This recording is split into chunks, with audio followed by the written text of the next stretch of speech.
Hello, and welcome to an Unconventional Guide to Success, where we are exploring concepts and discussing real-life examples showing that the path isn't linear and the journey to success is self-defined. My name is Linda Misegadis. And I'm Scott Montgomery. And we will be your guides. Without habits, routines, and patterns, you cannot set goals. It's impossible for you to build goals if you don't have a solid structure of the rest of what we've been talking about. And so, I'm curious what your thoughts are, because you've been on both sides of it, from both an employee and an entrepreneur. And those are two very different paths. Very, very different. And a whole different approach to what you have to do from goal setting and how you feel about things. And we were talking about our favorite thing in the book about what you said around that is the ups feel magical and the downs feel like your company is going to implode at any minute. And that's like, that is one of my favorite statements, because it also kind of feeds into that whole idea of what we were talking about in our last podcast on habits and patterns and routines, is that, if it's again, that endorphins, right? It's that high that probably is very similar when you're walking that path. So talk a little bit about that. Well, goals is a very interesting chapter for me. And you're right. It's best defined when you look at the difference between being an employee and being an entrepreneur. Yeah. And as an entrepreneur, and for those young emerging leaders that are hopefully watching and trying to apply what we're talking about and what I've written in the book to what their future looks like, you want those types of people are not interested in being told what to do. They want to trailblaze the next activity, right? They're visionaries. Typically, they're visionaries. They see a future in something that's very interesting to them. And therefore, if with all the activities of everybody's day-to-day lives and the influences of their relationships and their partnerships and their habits, if you don't set a goal, you might not ever achieve anything. Right. There are so many varying things that come at us day to day that if you give attention to all the other things, you might not ever reach a certain goal, right? Yeah. So for me, setting goals in business and setting goals in personal life and physical well-being are the three big buckets, right? That makes a lot of sense. And so one of my goals was to be able to financially afford my three kids when I went into real estate. Sure. And I knew I would make more money selling real estate. The commissions alone were, one transaction could be a 4 months worth of salary, and one transaction could take 2 weeks. Right. So time value of money, the increase in salary and potential in selling real estate was unsurmountable compared to working 9 to 5 in a salary-based scenario where the boss was telling me what to do. Right. Quite literally. And the jobs of moving up the corporate ladder were less and less for me because I didn't have a degree. And the societal norms of a degree equaling happiness, equaling my 9 to 5 job, were completely mitigated when I shifted from corporate to real estate.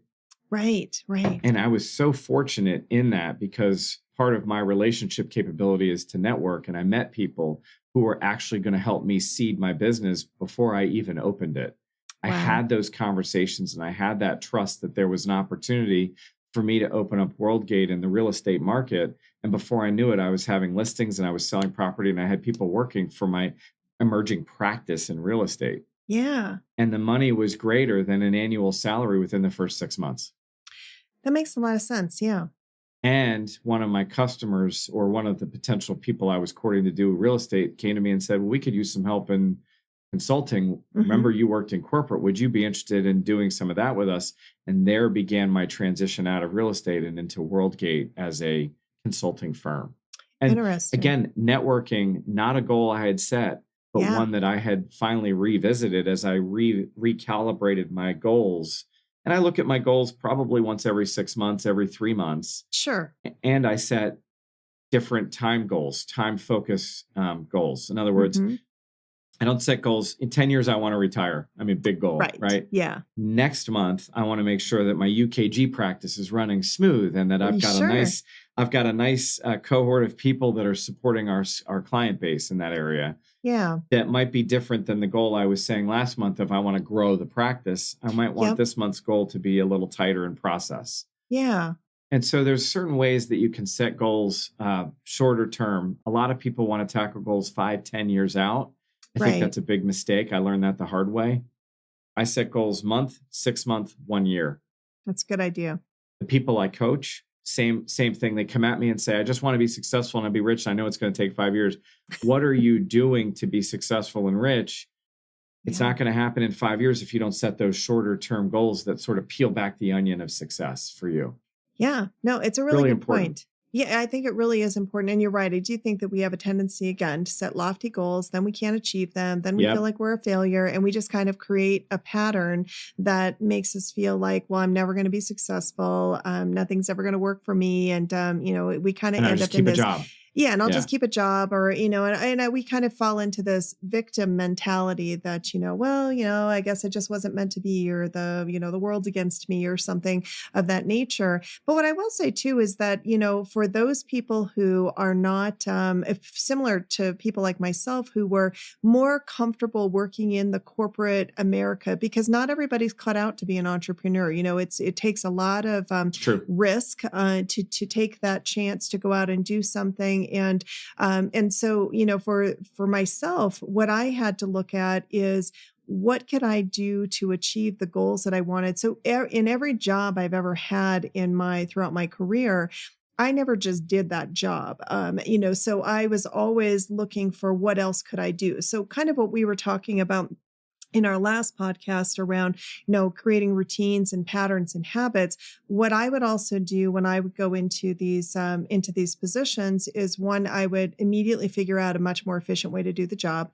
Once I had created that level of efficiency in it, then I started to seek out other opportunities. And so I would, I was very blessed for one company that I worked for where we were going through several mergers and acquisitions, and I learned all about stock plans, and I went out and I read and I learned about them. And I actually ended up becoming the stock administrator, for one of the companies that I worked for, just through things that I had done. And so as a result, I think it's important for people to know that if you are working and you're comfortable in that kind of 9 to 5 environment, or whatever it is today in our new hybrid world, but if you're more comfortable in corporate America, don't let that make you think that you can't Yeah. still achieve, Right. high goals. Because even to your point where you have you're waiting for your boss to tell you what to do. And I think, though, you can go outside of that as well. And oftentimes you can create your own opportunities if you look about, and you've got to be in the right situation. So I don't want to imply in every company that you work for, because some companies don't allow for that. But if you're fortunate enough to work in an organization where you kind of can be more innovative and you can set those goals, you should go for it. Don't let Yeah. your job title or your position prevent you from going for it. Jump in there and do the same thing that you talked about, is creating those SMART goals, right? So I know you Yeah. talk about SMART Yeah. goals in the book, and I Yeah. think that's important for younger people to think about. No, I totally agree. And the SMART goals are key, but also I would say goals paired with drive and habits are Yeah. going to get you wherever you're meant to go. And I like how we're peeling this back a little bit, because, I was very crass in waiting for your boss to tell you what to do isn't always the case, but it's sort of a Yeah. good starting point of how I felt and where I was going in my career. Yes. And I did exactly what you're saying. I maneuvered around the people that I worked directly for most of the Yes. time.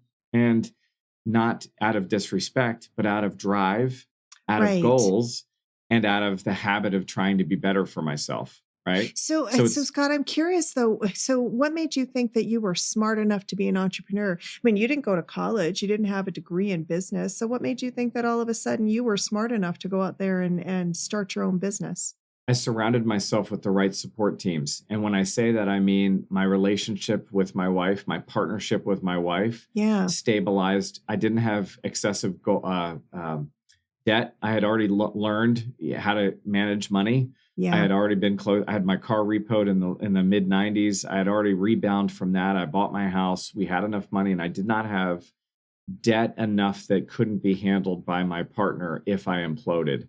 So there was a security piece in that. I Yeah. also had friends who said, if you ever wanted to work here for money, we would pay you and we would take you in a hot second. Got And it. lastly, and probably most important for my track, is I had the faith that the people I was going to court for business would actually be able to provide me that business.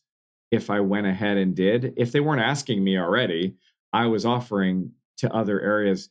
And quite frankly, it just sort of, I had it in my cards. I knew. So there was Yeah. 4 parts of that equation that could have been mitigated by any other direction.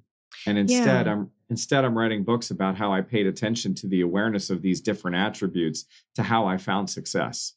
Yep. No, it makes sense. Well, and I asked you that question kind of in a leading way because for all of our listeners out there who are thinking to themselves, I could never start my own business. I don't have a degree in business. I don't have a degree in marketing.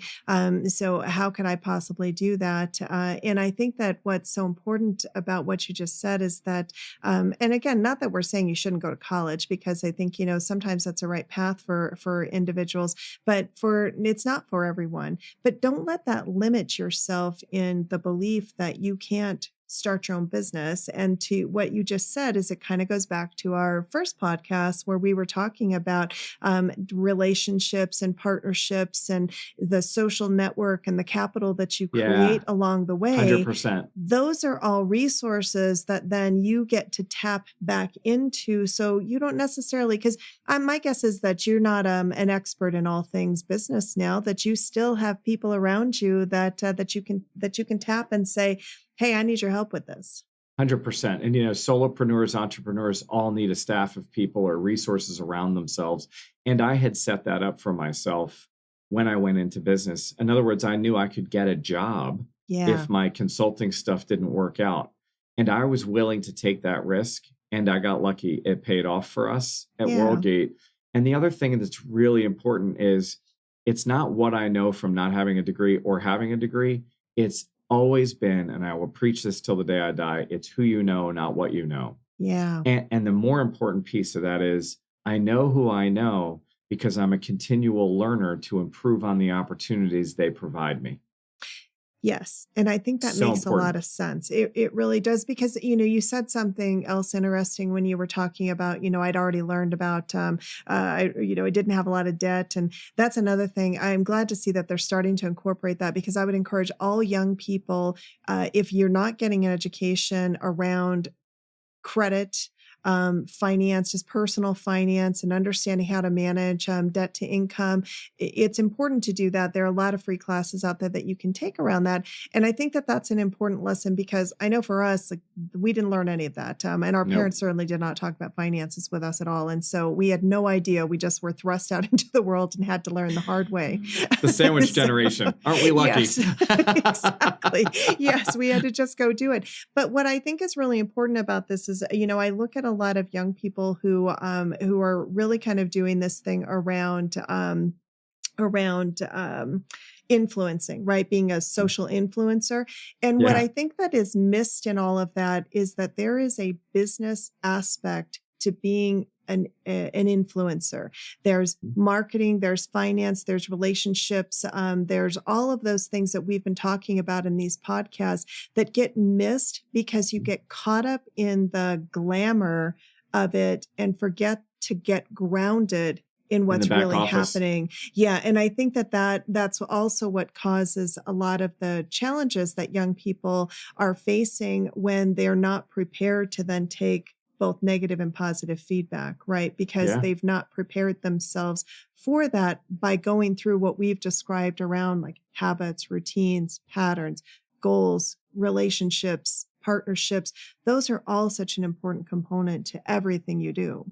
Well, I think they're really important, and I know that they all trickle in, and it's easy to go that way. But I do want to go back and talk about the SMART goal aspect of things. And I've got my Yeah. book here, and I want to Yes. read an excerpt from it, and it really talks about how one might go about the reason for goals we've talked about, but one way to go Yes. into how to be specific in a goal. If you're unsure how to start, the SMART strategy can be helpful, and that means specific, measurable, achievable, realistic, and time bound. Think of a SMART goal as a series of objectives that make a goal doable. I So like if you that. want to be self-employed, you can break down your goals to be specific, measurable, actionable, achievable, realistic, and Yeah. specific or time bound, right? So you want to look at these things as ways to peel back the onion to what your goal is. And so for me to have enough money to be able to retire early and get my kids the option of college paid for really mattered. And Right. so I don't know that I was going to achieve being in the top 2% of corporate environments that allowed me to afford all that at the Sure. pace I wanted to afford it, especially without a degree. Yes. Yeah. So going out on my own and creating opportunities in real estate, in consulting, in selling my book allow Hmm. for the incomes to come in a passive way. I'm not doing all those actions. I've employed all those actions.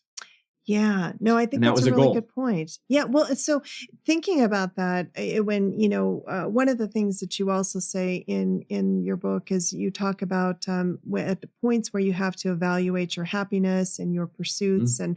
and you really kind of reevaluating your goals. And when you need to reassess, you reassess, and when you need to reprioritize, you reprioritize. And I think that's an important piece as well, right? That just because you set a goal, it doesn't mean that the goal can't change or that priorities are going to shift, right? Because life Right. happens and things come along that maybe make you go one way or another. That's why you don't go too long in setting goals that are too far out.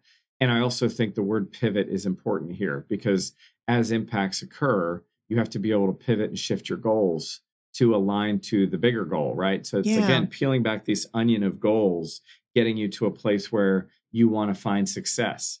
And for me, again, it was if I was going to use the kids analogy, it's getting them to school, it's getting things paid for, it's getting me retired early. But I also think that date night goals with my wife, who's going to be Yeah. my partner for the rest of my life, well past my earning years, is Yeah. another important goal, right? So we have Yes. varying goals that are sort of applied. And the interesting thing about the one I just bring up is Caitlin's also my business partner at WorldGate.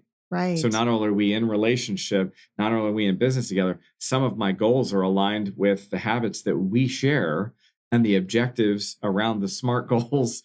And so it's all Yeah. very intertwined, but goals are really important to be understood as ones that can shift. Yes. And if you pivot the goal and you want to realign the goal, I wouldn't set them so lofty past a year or two, personally. Yeah. No, I think that's a really good point. And so I'm just wondering, be as we are kind of winding down on our episode here, is if you were going to give some advice to our listeners about establishing a SMART goal, could you maybe tell them, like, how would you start with that? So, because it's sometimes challenging to figure out how do I get smart or how do I get started? Because we see SMART, so we know what it says. Everybody has, seen that acronym over the years.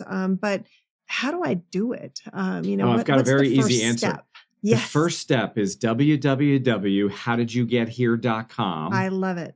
And there is a goals worksheet free of charge that you can download and you Awesome. can start to chart out your goals and you can break them down by function. You can break them down by time bound. You can break them down by finance. You can break them down by, all different ways you want to measure your goals. But I have a very specific download that you can get that will allow you to start to chart that out. And I would say write them down and Yeah. revisit them at least monthly.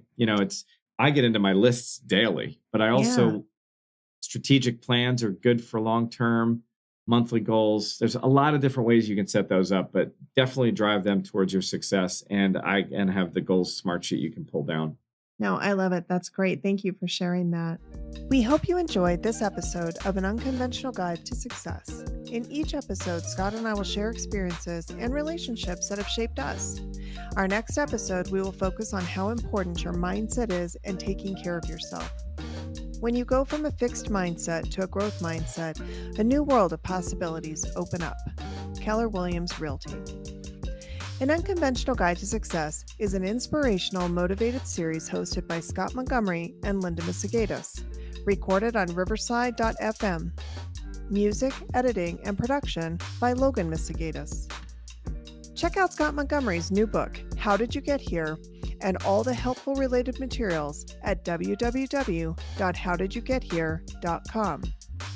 Thank you for joining us on our journey. If you would like to reach out to us, our contact information is in the show notes. At the end of each episode, we would like to leave you with a few questions offered to guide you in your personal exploration of how relationships and experiences are building your success. Take time to reflect and write about what arises. What are your goals in the short term, medium term, and long term? Who encourages and supports you in reaching your goals?